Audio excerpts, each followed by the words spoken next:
नमस्कार प्रेक्षकांनो. ठरलं तर मग या मालिकेच्या आजच्या भागामध्ये काय घडलं हे आपण पाहूयात. सायली विचार करत असते की माझ्या मनातील पडलेल्या प्रश्नांची उत्तरं मी कशी काय मिळवू, कोणाशी बोलू. यांच्याशी बोलायला हवं, पण ते माझं काहीच ऐकून घेणार नाही. पण मी कोणाशी बोलू शकते. मग तितक्यात अर्जुनचाच तिला कॉल येतो. व्हिडिओ कॉलवरती अर्जुन तिला फक्त पाहत राहतो. सायली म्हणते, अहो तुम्ही इतक्या उशिरापर्यंत जागे कसे आणि काहीतरी बोला ना, असंच का पाहताय. तेव्हा अर्जुन म्हणतो, मला फक्त माझ्या बायकोला पाहायचं आहे. आणि दोघेही छान गप्पा मारू लागतात.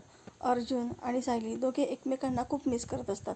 त्यांच्या छान गप्पा सुरू होतात आणि आता झोपायचा अलार्म वाजतो म्हणून अर्जुन म्हणतो की आता अलार्म वाजलाय, झोपावंच लागेल. शेवटी सायलीला काही तिच्या मनातलं बोलताच येत नाही. आता अर्जुन तिच्याकडे हट्ट धरतो की फोन ठेवायचा नाही आणि मी तुला असंच झोपताना बघणार आहे, म्हणजे माझीही खात्री पटेल. तेव्हा दोघेही कॅमेरा ऑन करून एकमेकांना पाहत झोपी जातात. पण अचानकपणे अर्जुनचा फोन बंद होतो. सायली विचार करते की यांनी फोन कट केला का, कदाचित झोप लागली असेल त्यांना. आणि पुन्हा तिचं विचारांचं चक्र सुरू होतं. काय करू मी. ती मुलगी जी सतत मला दिसतीये, जिचा आवाज मला ओळखीचा वाटतोय, तिच्याबद्दल मला कसं काय कळेल. आणि मला वारंवार असं वाटतं की तो आवाज माझाच आहे. पण मी तरी काय करू. माझ्या या प्रश्नांची उत्तरं कोण देईल. आता जर मधुभाऊ बरे असते तर त्यांनी मला सगळ्या प्रश्नांची उत्तरं दिली असती. मधुभाऊंनीच माझं बालपण पाहिलेलं आहे. पण मधुभाऊंनी मला माझ्या लहानपणाबद्दल कधीच काही का नाही सांगितलं, किंवा माझे लहानपणीचे फोटो तरी त्यांनी मला का नाही दाखवले. कदाचित मला त्रास होत असेल म्हणून त्यांनी तसं केलं असेल. पण त्यामुळे मला मी लहानपणी कशी दिसत होते हेही मला माहीत नाही. कारण मी लहानपणी आरशासमोरही जात नसायचे, कारण त्याने मला त्रास व्हायचा. मग आता मी कशी काय शोधून काढू की ती मुलगी कोण आहे ती.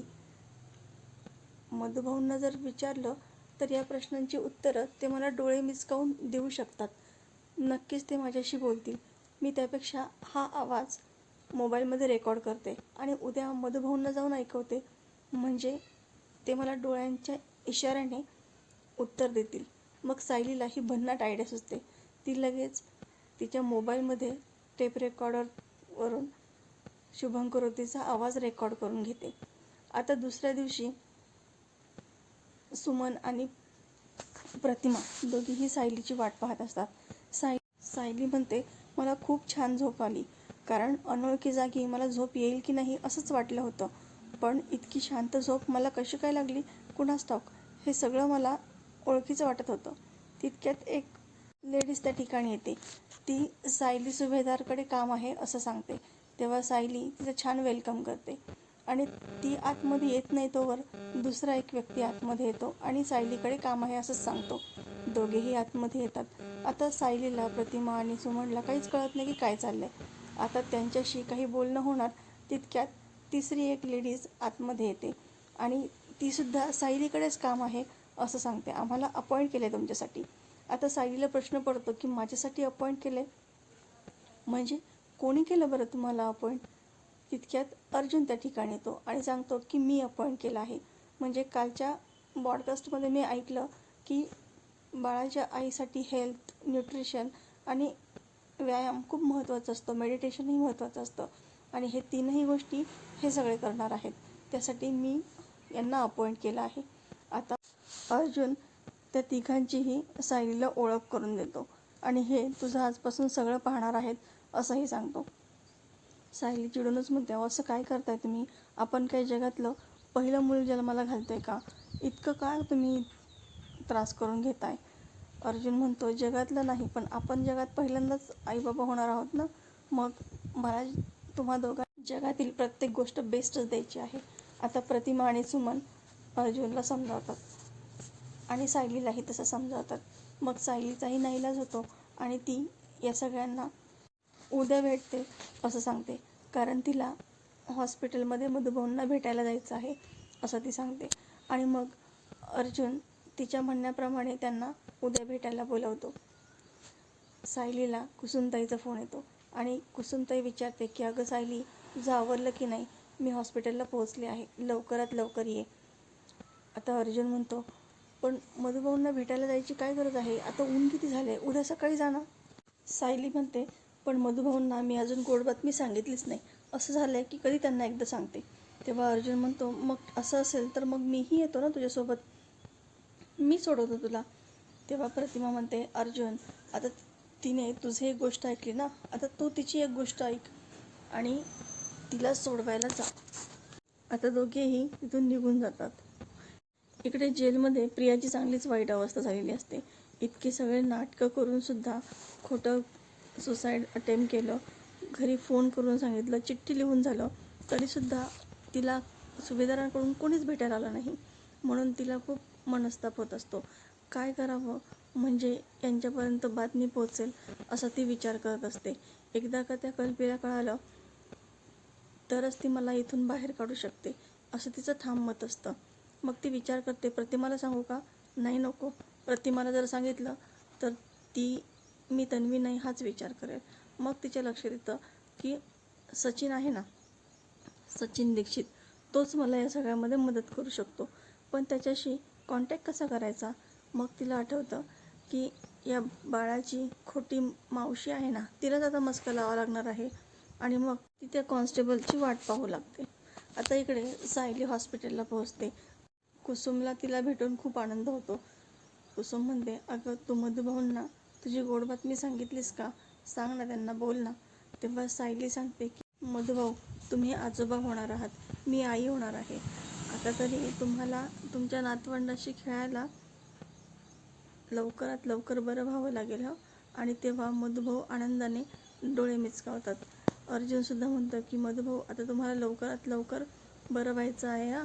आणि सायलीवरती जसे तुम्ही लहानपणी उत्तम संस्कार केले ना, तसे तुम्हाला तुमच्या नातवंडावरती सुद्धा संस्कार करायचे आहेत.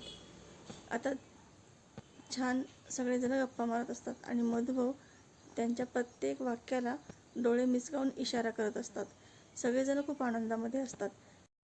पण कुसुमताईला कॉल येतो आणि ती बाहेर जाते.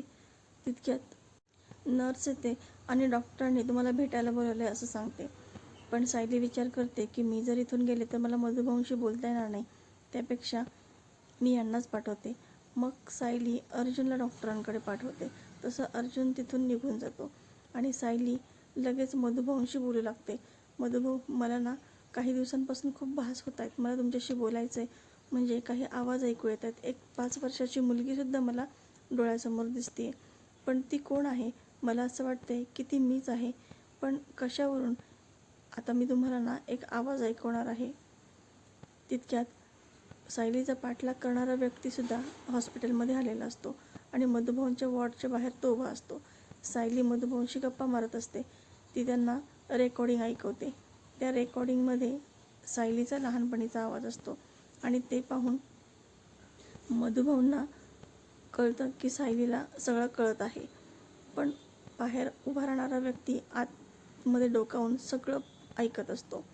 सायली मधुभाऊंना म्हणते की मधुभाऊ, हा आवाज माझा आहे का सांगा ना. आता बाहेर अर्जुनचं आणि कुसुमचं दोघांचंही काम झालेलं असतं आणि दोघेही वॉर्डच्या दिशेने येत असतात. पण दोघेही एकमेकांना धडकतात आणि अर्जुन खाली पडतो. आता अर्जुन आणि कुसुम दोघेही एकमेकांशी गोड अशी भांडू लागतात. इकडे सायली पुन्हा पुन्हा मधुभाऊंना विचारत असते, मधुभाऊ मला उत्तर द्या ना, ती मुलगी कोण आहे आणि हा आवाज कोणाचा आहे? तुम्हीच सांगू शकता. हा आवाज माझा आहे का? तेव्हा मधुभाऊ त्यांच्या हातापायांची हालचाल करत असतात. मात्र सायलीला काही ते दिसतच नाही. ती फक्त मधुभाऊंच्या डोळ्यांकडेच पाहत असते. तिला आता आशा असते की मधुभाऊ काहीतरी इशारा करतील. तसं ती वारंवार मधुभाऊंना विचारतही असते. पण मधुभाऊ मात्र स्थिरपणे तिच्याकडे पाहत असतात. मधुभाऊ डोळ्यांचा इशाराही करतात, पण तितक्यात तिथं कुसुम आलेली असते आणि सायली मधुभाऊंचा इशारा पाहतच नाही. त्यानंतर मधुभाऊ पुन्हा एकदा इशारा करतात. मात्र अर्जुन आणि कुसुम तिथे दोघेही भांडत असतात. सायली म्हणते, अहो हे काय हॉस्पिटल आहे, तुम्ही पुन्हा भांडायला लागलात का? आणि मग ती विचार करते की आता हे दोघेही आले नसते तर कदाचित मधुभाऊंनी मला उत्तरही दिलं असतं. तर प्रेक्षकांनो, येणारा भाग जबरदस्त आपल्याला पाहायला मिळणार आहे. अशाच मालिकेच्या नवनवीन व्हिडिओ अपडेटसाठी चॅनलला सबस्क्राईब करा. नोटिफिकेशनसाठी बेल आयकॉन अवश्य दाबा. व्हिडिओ पाहिल्याबद्दल धन्यवाद.